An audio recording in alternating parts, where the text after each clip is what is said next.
Alright, what is up, people on the internet? Welcome back to more motorcycle content. You know, the last video I did with this bike really did well, so of course I'm gonna make another one. No, honestly, I was hoping I'd be making a drifting video by now. I tried to go out earlier and I had the trailer and everything loaded up, and then the truck started having issues. So I didn't make it out there. It was unfortunate, but it is what it is, and now I get to tinker with my bike a little bit. So one issue that I've found with this bike so far is that the fuel gauge doesn't work, which isn't a big issue. I mean, the older version of this bike didn't even have a fuel gauge, so it's not the end of the world, but I think it would be very nice to have, so I am gonna try to fix it. The unfortunate part of that is it requires disassembling a significant amount of the bike, like taking off the side plastics and removing the whole tank, which doesn't look too terribly difficult, but you know, just a lot of pieces to take off.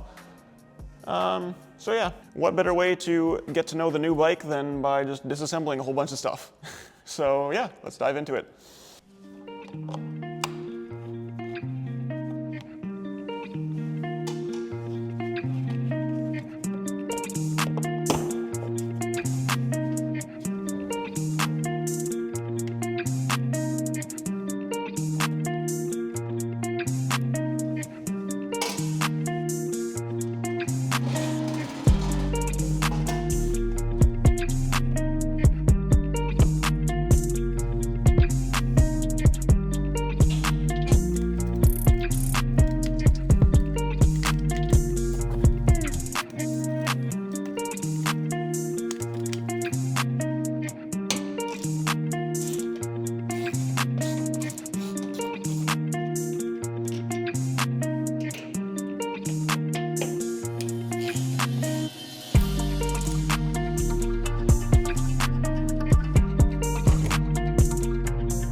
Okay, I think this little valve here shuts off the fuel supply.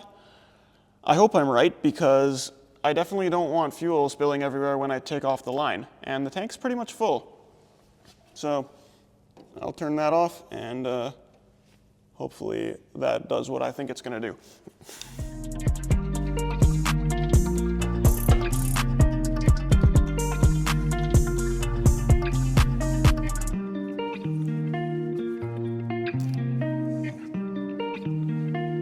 Okay, I think it's just this one connector for the fuel gauge and a couple hoses on the other side.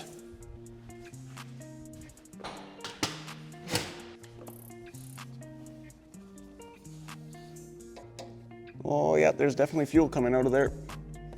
That's kind of a lot.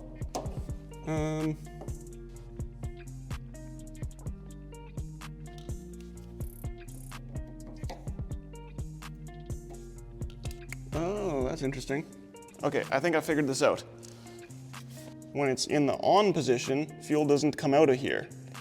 I had turned it, so I'm guessing this thing is just to drain the tank, maybe? So it's normally here when you want it to be running, and then you can turn it to drain the tank? That would make sense, I guess. Okay, I think the last hose to disconnect is gonna be that one way up in there. The camera won't focus, but you can see it. And I think everything else is disconnected, and then the tank should just come right off.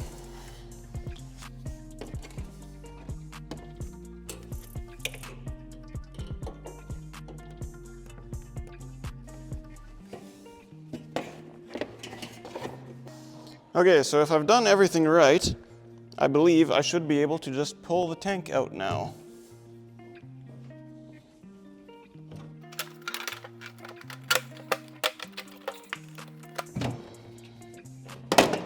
Yep, here we go. Nice, we did it.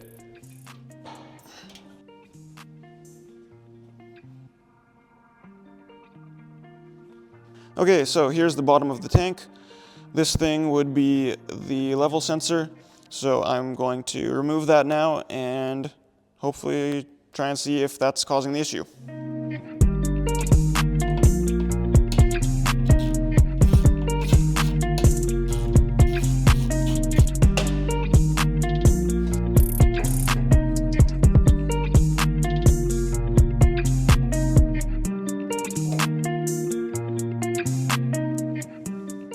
Okay, so I'm just trying to figure out how this thing works here. I'm not sure if you'll be able to see in there, it's very small, but it looks like in here there's like a coil of wires and then a contact that's attached to the end of this lever, which slides back and forth along that coil. And so I'm guessing based on where this contact is, it's going to send a different amount of resistance, and that's how it'll see how much fuel is in the tank. I could be wrong, but that's what it looks like to me. So my first idea at what the problem might be is that there's a little bit of side-to-side play. It's probably too small that you can tell, but there's a little bit of play in that, and I'm thinking maybe the only thing that I can think of that would be a problem is if that amount of play allows the little contacts to not be touching each other, and then it wouldn't send a signal. So what I'm going to do is take this and just connect it to the wiring on the bike, and just move this float back and forth by hand and see if I can get it to read on the gauge.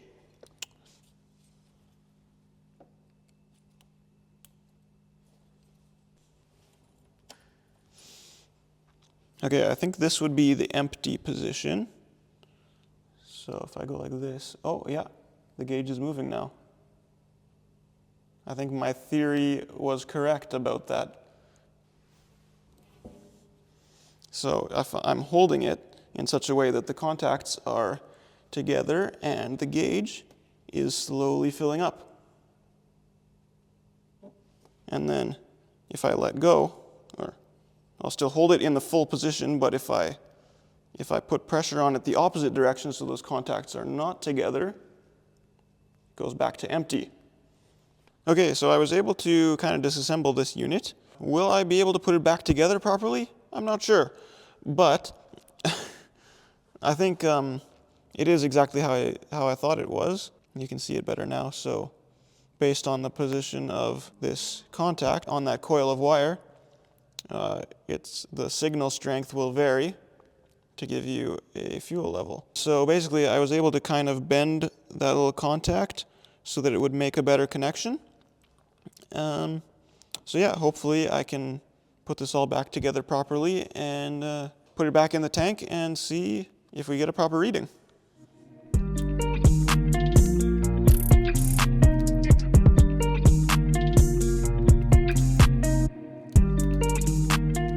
Okay, the tank is back on with the sensor connected, so let's see if it worked. Yes, it's moving. Let's go. Just gonna make sure it goes all the way back up to full. Okay, perfect. Let's go. I guess that would be my first successful repair job on a motorcycle. Great success. Okay, everything is all back together. So let me fire it up real quick to make sure I didn't mess anything up and make sure it all still works. And then also you guys get to hear it for the first time because last video it didn't fire up fully because it was cold, but now we're in a warm garage and it fires up perfectly. So let's do it.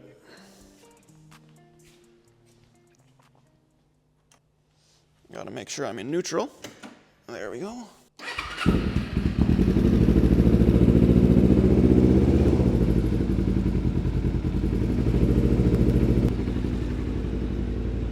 There we go.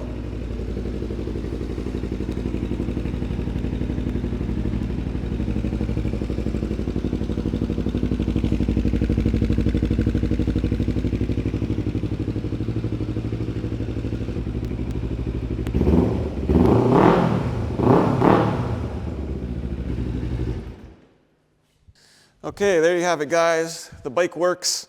It sounds pretty good, and now the fuel gauge works as well. So that's great. I think that was really the only main issue that I've found so far on the bike. One other little thing is just the kickstand is kind of rusty, so I'll just hit that with a quick coat of paint. I have ridden it around, kind of just putting around in first gear here inside the garage, and everything seems to work.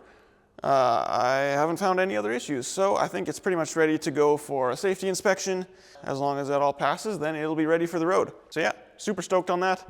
I still have to get my bike license to be able to drive it legally, but yeah, I'm working on that. And yeah, I'm really excited, guys. I cannot wait to get this thing out on the streets. It's gonna be so much fun. Yeah, I think that's it for now though.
All right, guys, I got the bike all cleaned up for the first time. Got the kickstand painted as well. It's looking nice and fresh. I think I'll bring it outside and just take a few pictures real quick. I think that is going to be the end of this video though, so I hope you've all enjoyed it. I really appreciate all of you who stuck around to the end. And yeah, that's it. I'll see you all in the next one.